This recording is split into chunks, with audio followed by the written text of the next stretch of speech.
सुप्रभात दोस्तों और वित्तीय सुरक्षा की इस यात्रा में मेरे साथियों। आज मंगलवार 25 नवंबर 2025 है।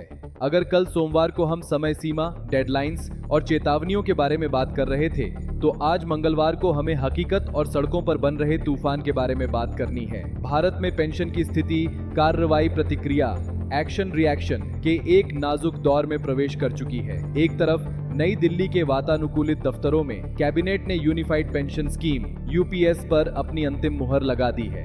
यह अब आधिकारिक है। सरकार घर को व्यवस्थित करना चाहती है, लेकिन दूसरी तरफ दफ्तरों से दूर हल्द्वानी शहर में सब्र का बांध टूट गया है। ईपीएस 95 के पेंशन भोगियों ने खोखले वादों से थककर एक कठोर निर्णय लिया है। वे राजधानी की ओर कूच करेंगे।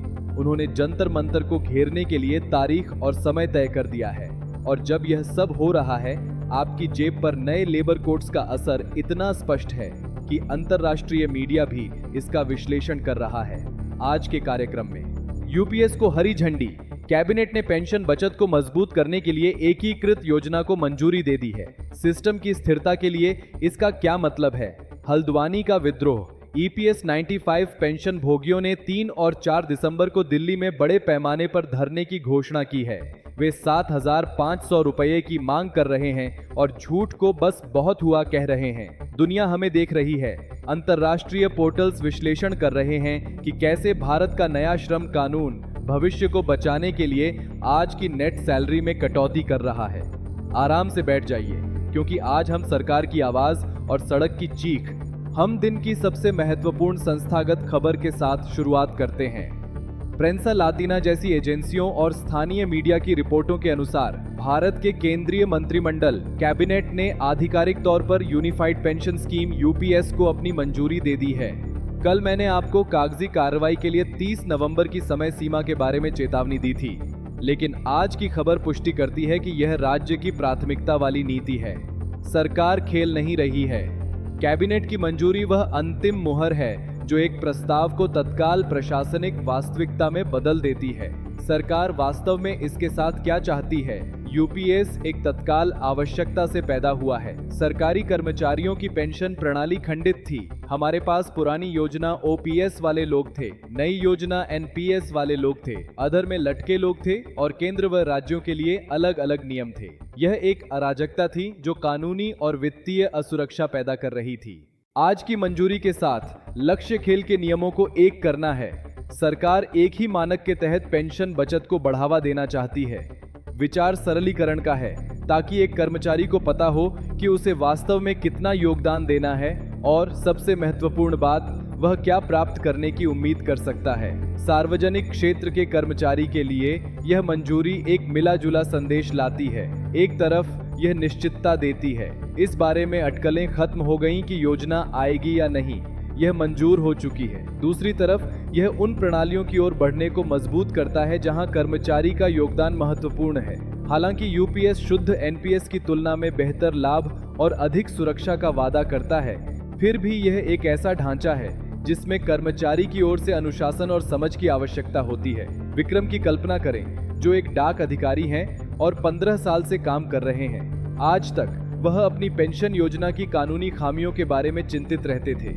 यूपीएस की मंजूरी के साथ विक्रम के पास एक स्पष्ट ढांचा होगा। उन्हें पता होगा कि उनका योगदान कैबिनेट के उच्चतम स्तर द्वारा समर्थित योजना के अंतर्गत है। हालांकि यह मंजूरी एक राजनीतिक संकेत भी है। सरकार 2025 के खत्म होने से पहले अनिश्चितता के अध्याय को बंद करना चाहती है। वे 2026 तक घर को व्यवस्थित करना चाहते हैं। इसलिए मेरी कल की सलाह आज और भी अधिक प्रासंगिक है। यदि कैबिनेट ने पहले ही हाँ कह दिया है, तो आप कागजी कार्रवाई को नजरअंदाज करने का जोखिम नहीं उठा सकते। सरकारी मशीनरी चलने लगी है और यह किसी का इंतजार नहीं करेगी। हमें धोखा दिया गया है। हल्द्वानी से जंतर मंत्र तक भूले बिसरों का मार्च। अब हम इस न्यूज़कास्ट के भावनात्मक दिल की ओर बढ़ते हैं। जब कैबिनेट कागजों पर हस्ताक्षर कर रहा है, उत्तराखंड के हल्द्वानी शहर में एक विरोध की चिंगारी भड़क उठी है, जो अगले हफ्ते नई दिल्ली को हिला देने का वादा करती है। LiveHindustan.com की रिपोर्ट के अनुसार ईपीएस 95 राष्ट्रीय संघर्ष समिति एनएसी ने एक आपात बैठक की है और निष्कर्ष एकमत था। हाथ जोड़ने का समय खत्म हो गया है। पेंशन भोगियों के प्रतिनिधियों ने 3 और 4 दिसंबर को जंतर मंतर पर धरना देने के लिए बड़ी संख्या में राजधानी जाने का फैसला किया है। अपने कैलेंडर में उन तारीखों को नोट कर लें क्योंकि हम वहां से बहुत मजबूत तस्वीरें देखने वाले हैं। क्या हो रहा है? ये पेंशन भोगी महत्वपूर्ण निगमों के पूर्व कर्मचारी हैं। परिवहन निगम, वन निगम, पेपर मिल कंपनियां, FCI, भारतीय खाद्य निगम और अन्य सार्वजनिक निकाय। ये वे लोग हैं जिन्होंने इस देश के बुनियादी ढांचे का निर्माण किया और आज उनमें से कई को महीने के 1000 या 11,200 रुपए पेंशन मिलती है। हल्द्वानी की बैठक में स्वरपूर्ण आक्रोश का था। नेताओं ने आरोप लगाया कि केंद्र सरकार सालों से उनकी मांगों को नजरअंदाज कर रही है। उन्होंने कड़वाहट के साथ याद किया कि प्रधानमंत्री और श्रम मंत्री दोनों ने उनसे सुधार के व्यक्तिगत वादे किए थे। उनका कहना है कि वे वादे हवा में उड़ गए। उनकी मांगें स्पष्ट हैं और उन पर कोई समझौता नहीं होगा। 7,500 रुपए की न्यूनतम पेंशन, वे इससे कम स्वीकार नहीं करेंगे। उनका कहना है कि मौजूदा महंगाई के साथ इससे कम कोई भी आंकड़ा भूख की सजा है। महंगाई भत्ता, DA, वे चाहते हैं कि वह पेंशन महंगाई से जुड़ी हो ताकि हर 2 साल में कीमतें बढ़ने पर उन्हें फिर से विरोध न करना पड़े। चिकित्सा सेवाओं तक पहुंच, इनमें से कई पेंशन भोगी 70 वर्ष से अधिक आयु के हैं और अपनी मामूली पेंशन दवाओं पर खर्च करते हैं। वे मुफ्त स्वास्थ्य कवरेज की मांग करते हैं। सुप्रीम कोर्ट के आदेश का पालन, वे EPFO पर आरोप लगाते हैं कि वह उनके अधिकारों से वंचित करने के लिए अदालती फैसलों की व्याख्या को तोड़ मरोड़ रहा है। हल्द्वानी का दृश्य मार्मिक और तनावपूर्ण था। बैठक खत्म करने से पहले पेंशन भोगियों ने मार्च किया और सरकार के खिलाफ नारेबाजी करते हुए EPF आयुक्त और सिटी मजिस्ट्रेट को ज्ञापन सौंपे। लेकिन ये विनम्र पत्र नहीं थे, ये चेतावनी थी। परिवहन निगम के एक रिटायर्ड बस ड्राइवर की कल्पना करें। उसने 35 साल तक लोगों को एक गांव से दूसरे गांव पहुंचाया। आज उसकी कमर में दर्द है, आंखों की रोशनी कम हो रही है और उसे महीने के 1,100 रुपए मिलते हैं। वह अपमानित महसूस करता है। जब उसके साथी कहते हैं हम 3 दिसंबर को दिल्ली जा रहे हैं तो वह हिचकिचाता नहीं है। वह जाएगा, भले ही उसे चलने में तकलीफ हो, क्योंकि उसे लगता है कि उसके पास अब खोने के लिए कुछ नहीं है। 3 और 4 दिसंबर को जंतर मंतर सरकार की नौकरशाही वास्तविकता और अस्तित्व की मानवीय वास्तविकता के बीच इस टकराव का मंच होगा। इस चैनल से हम उस मार्च के हर कदम का अनुसरण करेंगे। अंत में हमारी तीसरी कहानी हमें एक दिलचस्प दृष्टिकोण देती है।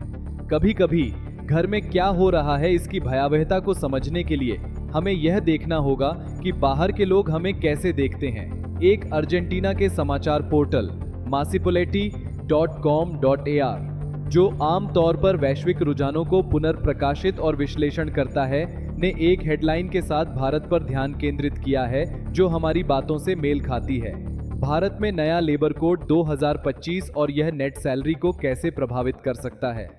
दुनिया के दूसरे कोने में दक्षिण अमेरिका का एक मीडिया आउटलेट आपके पेरोल के बारे में बात कर रहा है। इसका मतलब है कि भारतीय अर्थव्यवस्था में संरचनात्मक बदलाव बहुत बड़ा है। लेख एक महत्वपूर्ण बिंदु को रेखांकित करता है जिसे हम कभी-कभी दिन प्रतिदिन में भूल जाते हैं।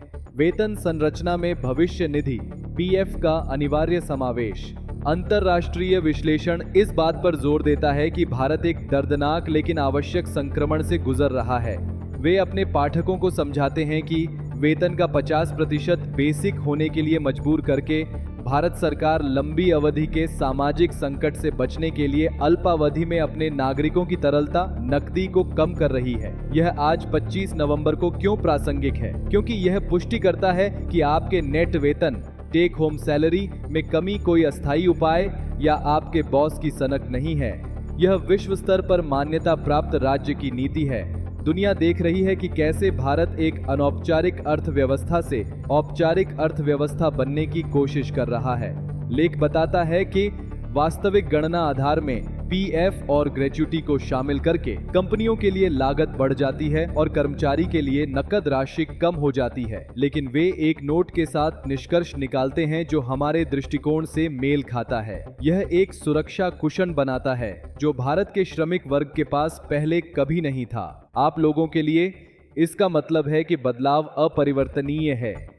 यदि विदेशी मीडिया पहले से ही इसे 2025 के एक तथ्य के रूप में रिपोर्ट कर रहा है तो यह उम्मीद न करें कि सरकार पीछे हटेगी। उच्च इन हैंड सैलरी और जीरो पेंशन का युग समाप्त हो गया है। अब हम समायोजित इन हैंड सैलरी और सुरक्षित भविष्य के युग में प्रवेश कर रहे हैं। यह सांस्कृतिक मानसिकता का बदलाव है। वे हमें बचत करने के लिए मजबूर कर रहे हैं। और भले ही आज मंगलवार 25 को हमें यह देखकर दुख हो कि महीने के अंत में हमारे पास कम पैसा बचा है, शायद 20 साल बाद जब हमें पेंशन की आवश्यकता होगी, हम आभारी होंगे कि यह सुधार हुआ। दोस्तों, आज के कार्यक्रम 25 नवंबर 2025 को समाप्त करते हुए मैं उस भारी विरोधाभास को महसूस किए बिना नहीं रह सकता जो हमारा देश जी रहा है। एक तरफ खबर 1, हमारे पास सिस्टम को आधुनिक बनाने के लिए यूपीएस को मंजूरी देने वाली कैबिनेट की ठंडी और नपी तुली दक्षता है। दूसरी तरफ खबर 3, हमारे पास यह वैश्विक पुष्टि है कि हमारे श्रम कानून भविष्य के लिए हमारी कमर कस रहे हैं। और इन सब के बीच खबर 2, हमारे पास हल्द्वानी के पेंशन भोगियों की दिल दहला देने वाली चीख है, जो महसूस करते हैं कि भविष्य आ चुका है और सिस्टम ने उन्हें विफल कर दिया है। 3 और 4 दिसंबर सामान्य दिन नहीं होंगे। ये वे दिन होंगे जब अतीत ईपीएस 95 के पेंशन भोगी वर्तमान से हिसाब मांगेगा। मेरा वादा है कि मैं आपको यह सब बताने के लिए यहाँ रहूंगा। यदि आप पेंशन भोगी हैं तो उन तारीखों के लिए तैयार रहें। यदि आप सक्रिय कर्मचारी हैं तो अपने यूपीएस कागजात की जांच करें। और हम सभी, बिल्कुल हम सभी, हर रुपए का ध्यान रखें, क्योंकि बदलाव का समय वित्तीय बुद्धिमत्ता की मांग करता है।